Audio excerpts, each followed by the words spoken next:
of stuff that you have loose stuff outside. Especially, the minister spoke it about construction sites. A lot of those things can be used as missile in the system. So you try to bring a lot of those in as best as possible. Try to secure your animals. If you're inside, you stay in between walls that are not close to to your outer walls in terms of your structures. Because if your structure is not sound enough, those will go. A little bit better, I think, for persons who have multi-story facility. If your roof goes, you can go on the lower part of your lower part of your building. Search and rescue component. The minister said it before. The teams are out there, but what we are saying in terms of tips as well, which was said before, and I will enforce it again, get into the shelters, because in terms of search and rescue, we can't do search and rescue in the heights of a system. Persons need to get away from the coastline, away from low-lying areas that are prone to flooding, and ensure that you are in safe, elevated areas to ensure that you are safe from all the dangers of coastal waters and riverine waters. And as best as possible, ensure that on the inside of your property, you're staying in between double walls. So if your outer wall goes, you're a little bit protected, and stay downstairs if you have a multi-story facility. Thank you. Okay, thank you, Mr. Thompson. Thank you, Minister Mackenzie. I think we're going to go to Nationwide News now. Yes. Good morning, everyone. Mahiri Stewart, Nationwide News. Question for Minister Vaz. You oversee the energy, telecoms, and transport portfolio. Have you been receiving any reports of vandalism in any of those three sectors? Thank God, nothing so far, and I hope it remains that way. Nothing so far. All right, Television Jamaica. Yes, Minister Vaz, Andrew Chisholm from TVJ. Quickly checking on the JUTC buses. I think you mentioned that the CNG plant has been decommissioned, so I'm thinking that 60 or so about of the 93 buses that came in operate on CNG. So do you have enough CNG in place to operate those buses for a while, or is it that they're totally out of use for now? Yes. Prior to the hurricane and in preparation for the hurricane, one of the requirements was for additional storage to be on location in case deliveries are not able, because the deliveries are done by road. So we took that into consideration. So I'm hoping that the plant will be able to be recommissioned in short order, but there may be, depending on the level of damage, some disruption in terms of the full fleet, but we will have enough to do what we need to do.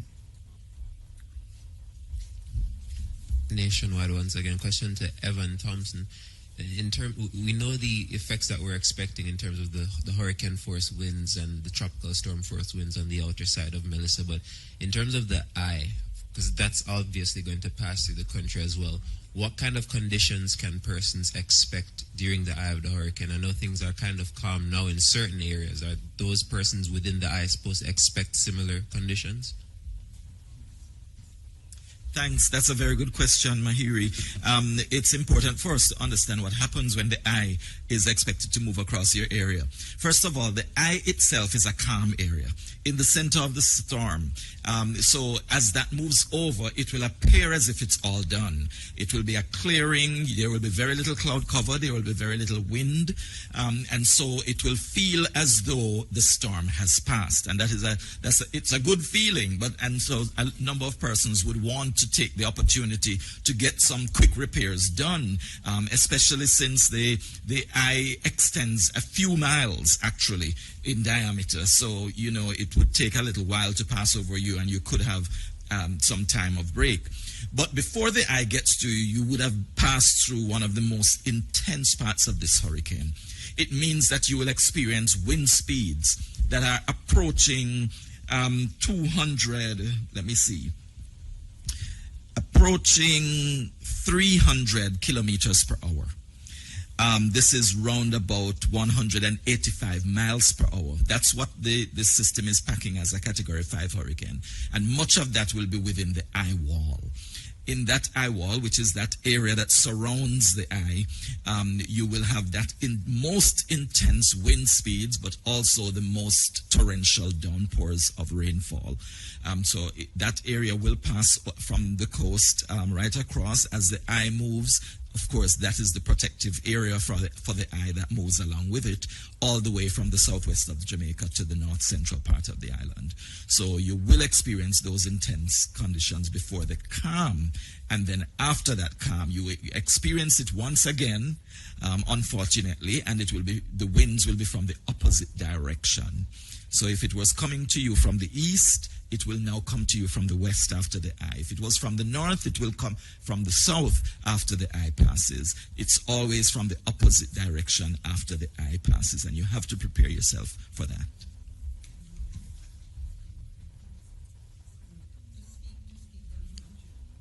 All right, so my question has to do with lightning strikes, because in one of the models that you showed us, I believe it was yesterday, we saw quite a few areas of thunderstorms. So I'm not certain what you can tell Jamaica now in terms of preparing or protecting ourselves from the possibility of being struck by lightning. And what do we look out for ahead of it? What are the signs? Yes, lightning frequently occurs during the thunderstorms. Of course, it does occur during thunderstorms. And thunderstorms will be part of that intense area of the shower activity. We don't expect anyone to be outside, really. So that should, of course, protect you from the lightning strikes to a large extent. Of course, there will be some impact. It will affect electricity supply. It could also be the cause of fires. And so it's important that that is also monitored. I'm sure the fire brigade is alert to that, that there could be fires that are generated because of the lightning strike. So that is one of those hazards that actually accompanies hurricanes as well. We don't talk much about tornadoes either, but actually we do have small tornadoes that develop in hurricanes, and that is something that people need to also be aware of. Whenever hurricanes move over, generally you have those smaller scale cyclonic events that are tornadic. Well, tornadoes develop within these systems, and that could also be a source of danger for residents as the system passes over. They don't last very long for our area, but they are a real possibility. Not just a possibility, they actually occur and have occurred in Jamaica in the past. Possible for particular parishes more so than others, considering where this system is projected to travel? I believe in most cases when you have those events, it would be in the lower lands, in the flatter lands, and not so much in the hilly terrain. However, we should be prepared. I mean, in the larger scale of things, we're dealing with a hurricane with huge winds, massive winds, but at the same time, you could have the resultant effect of additional with the smaller scale events taking place within it. Thank you. Another quick question to Mr. Mackenzie. You were clear, Mr. Thompson. Thank you. Very quickly, Minister, you mentioned that the JDF and JCF were responding to calls in the corporate area. Just trying to get some details on that. Is it that persons were now evacuating or any flooding or anything? No, not anything major. Just assistance that was required of them, and they have responded as they would normally do. Because remember now, the command center carries every critical area of government that forms a part of our disaster response mechanism. So once the information is fed into the command center, we will go out to see what is required in terms of why a request was made. And that was why the team was out. And we have roving teams on the road that is driving around. So when they pick up anything on the road, they will act, and they will call in and give central the information, and we will log those information, because we use the information after to see what took place and how best to address and to see how we can prevent. Yes. And question from Nationwide: Have you been updated in terms of the readiness and the preparation for places such as prisons, children's homes, and homes for old persons? Well, as I said before, the security forces sit on the National Committee. So everything security-wise, and we don't discuss the security aspects of the prisons and the operations of the police and the military, because that is confined, and you know why that has to be confined. The Ministry of Labor and Social Security, we work with all the ministries are involved. So children homes and the infirmaries and everything is taken care of in the general scheme of things and planning. And inspections are done to these facilities to ensure that they are up to standard. Ask you one more question. Could you just comment on why it is that at first we were facing a multi-day event, and now you're saying by this evening it will go? Could you just at least address that little thing? All right, we're going to have to, this has to be the last question because we do have to get the teams who need to get home safely. And so this is the last question. And I think you had answered it, Evan, before, but come.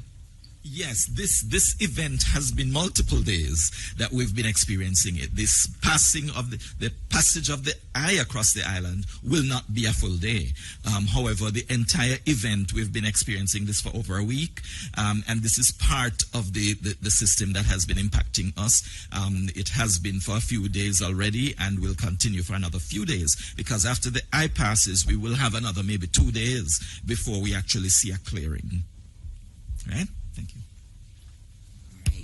Thank you very much. So we are at the end of this press conference, just reminding everyone that if you want to support, we have international media that's streaming this live. If you want to support Jamaica, please go to supportjamaica.gov.jm. We're already receiving reports of flooding in St. Elizabeth. So all of you who are on the path that Evan has given us, please make sure you are getting to safety. It is becoming late to get to safety. The entire country is going to be affected. But as we said yesterday, we know we will get through this. Evan has said that this cloud and this wind and this rain will last for a couple days. But after that, we will rise again as a resilient Jamaican people. And so as we leave today, we continue to pray for this beautiful country. Pray for those who are in the path of Hurricane Melissa, that God will guide them and God will keep them safe. Thank you all, and God bless Jamaica, land we love.